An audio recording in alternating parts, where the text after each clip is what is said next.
Hello guys. आज जो हम लोग टॉपिक कवर करने वाले हैं वह है क्रोमोसोम के बारे में जानेंगे। इनका इंट्रोडक्शन है।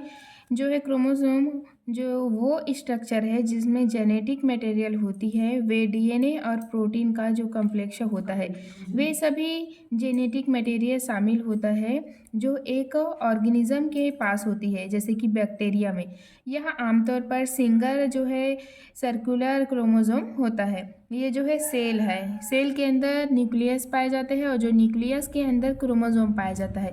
इसका डेफिनेशन है गुणसूत्र केंद्र के अंदर पाई जाने वाली तंतुवत संरचनाएं होती है। इसकी खोज जो है स्ट्रासबर्गर ने 1875 में की थी तथा इनका नाम जो है गुणसूत्र डब्ल्यू वर्ल्डेयर ने 1888 में रखा था। मनुष्य के एक सेल में जो है 46 क्रोमोसोम पाए जाते हैं। कोशिका विभाजन के समय यूकेरियोटिक कोशिका में जो क्रोमेटिन तंतु छोटे छोटे व स्पष्ट रूप से दिखाई देने देने लगते हैं, जिन्हें गुणसूत्र कहते हैं। क्रोमोसोम डीएनए और प्रोटीन से मिलकर बने होते हैं। क्रोमोसोम में डीएनए ऋणावेशित अणु होता है और जो प्रोटीन धनावेशित होता है, जो कि हिस्टोन प्रोटीन होता है। क्रोमोसोम में रेखीय क्रम में जीन पाए जाते हैं जो कि आनुवांशिक लक्षणों के वाहक होते हैं। डीएनए मिलकर क्रोमोसोम बनाते हैं और क्रोमोसोम में जीन्स पाए जाते हैं। जो मनुष्य के में जो एक सेल पाए जाते हैं जिसमें 46 गुणसूत्र होते हैं और 30,000 से अधिक जो है जीन्स पाए जाते हैं। इसलिए कहा जाता है कि क्रोमोसोम आनुवांशिक लक्षणों का ट्रांसमिट करते हैं, अर्थात इनके द्वारा ही माता पिता के लक्षण उनकी पीढ़ी दर पहुंचते हैं। क्रोमोसोम की लंबाई 3 से 5 माइक्रोन और जो व्यास है इसका 0.2 से 3 माइक्रोन होता है। आगे देखिए स्ट्रक्चर ऑफ क्रोमोसोम। ये जो है क्रोमोसोम का स्ट्रक्चर है। इसमें प्रत्येक क्रोमोसोम 2 भागों का बना होता है। देखो ये जो है क्रोमोसोम का स्ट्रक्चर है, इसमें जो प्रत्येक जो क्रोमोसोम है 2 भागों का बना होता है, जिसे जो है क्रोमेटिक कहते हैं।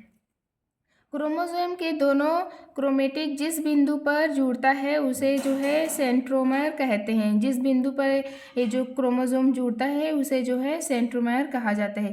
प्रत्येक जो है क्रोमेटिक के अंदर 2 धागे के समान संरचना पाई जाती है, जिसे जो है क्रोमोनीमेटा कहते हैं। देखो ये जो है क्रोमोसोम है, इसके अंदर जो है धागे के समान संरचना पाई जाती है, जिसे क्रोमोनीमेटा कहा जाता है। आगे देखिए क्रोमेमेटा जो है क्रोमोनीमेटा में मोतियों की माला की भांति संरचना पाई जाती है, जिसे क्रोमोमियर के नाम से जाना जाता है। क्रोमोमिएटा पर क्रोमोमियर लगे रहते हैं जो कि जीन की स्थिति को प्रदर्शित करते हैं। क्रोमोसोम के चारों ओर प्रोटीन का बना एक आवरण पाया जाता है, जिसे पेलिकल कहते हैं। देखो ये जो है क्रोमोसोम है, क्रोमोसोम के जो है चारों ओर प्रोटीन का एक आवरण बना होता है, जिसे जो है पेलिकल कहते हैं। कई बार जो है क्रोमोसोम के किनारे एक संरचना पाई जाती है, जिसे जो है टीलोमर कहते हैं। एक जो क्रोमोसोम में एक खांच पाई जाती है, जिस जगह पर दोनों क्रोमेटिक जुड़ते हैं उस स्थान को प्राथमिक जो कॉन्स्ट्रक्शन कहते हैं। कुछ जो क्रोमोसोम में प्राथमिक सेंट्रोमेयर के अतिरिक्त एक और जो है सेंट्रोमेयर पाए जाते हैं, जिसे जो है सेकेंडरी कॉन्स्ट्रक्शन कहते हैं। मनुष्य में 13, 14, 15, 21, 22 जैसे जोड़ा पाया जाता है, जिसे सेटेलाइट का होता है।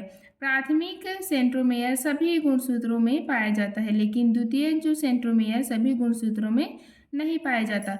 दोनों क्रोमेटिक के बीच सेंट्रोमेयर पाई जाती है। आगे देखिए जो है हम लोग अब देखेंगे टाइप्स ऑफ क्रोमोसोम के बारे में। सेंट्रोमियर की स्थिति तथा अपने आकार के आधार पर गुणसूत्र निम्नलिखित प्रकारों में बांटे जाते हैं।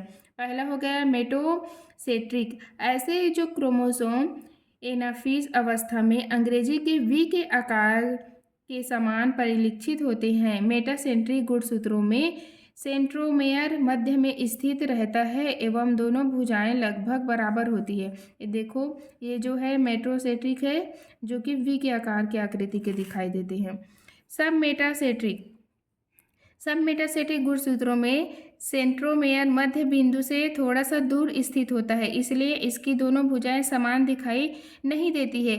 एनाफेज अवस्था में ये जो है क्रोमोसोम अंग्रेजी के एल या फिर जे अक्षरों के समान दिखाई देते हैं। ये जो है इसका डायग्राम है सब मैट्रिक्स के, जो कि है अंग्रेजी के एल या फिर जे के आकृति के दिखाई देते हैं। ये है जो है थर्ड है, इसके टाइप से है क्रोमोसोम के थर्ड टाइप है एफ्रोसेट्रिन। ऐसे जो क्रोमोसोम छड़ाकार होते हैं जिसकी एक भुजा अत्यधिक लंबी जबकि दूसरी भुजा अत्यधिक छोटी होती है, जो है सेंट्रोमेयर दोनों भुजाओं के मध्य लेकिन गुणसूत्र के एक छोर के पास स्थित होता है। ये जो है एकोसेंट्रिक होता है। फोर्थ इसका टाइप है सिलोसेट्रिक, जो है टीलोसेट्रिक। ये छड़ाकार गुणसूत्र है जो क्रोमोसोम में केवल एक ही भुजा होती है तथा सेंट्रोमेयर भुजा के अग्र भाग पर स्थित होता है। ये जो है टीलोसेट्रिक का डायग्राम है। इसके बाद हम लोग आगे देखते हैं जो है क्रोमोसोम के कार्य के बारे में देखते हैं। Function of chromosome. क्रोमोसोम जीवों के शारीरिक क्रियाओं जैसे कि विकास, प्रजनन, प्रक्रियात्मक कार्य आदि संचालन करते हैं। यह आनुवांशिक सूचनाओं को पीढ़ी दर पीढ़ी संचारित करते हैं। गुणसूत्रों की संरचना एवं संख्या में परिवर्तन से जीवों में अनेक परिवर्तन या नए लक्षण उत्पन्न होते हैं। गुणसूत्र का हेटेरोफेमेटिन वाला भाग केंद्रिका का निर्माण करता है और यह कोशिका के निर्माण में भी भाग लेता है। आपको यह वीडियो अच्छा लगा तो लाइक करें, सब्सक्राइब करें और आपको ऐसे ही वीडियो और चाहिए तो कमेंट करें। धन्यवाद।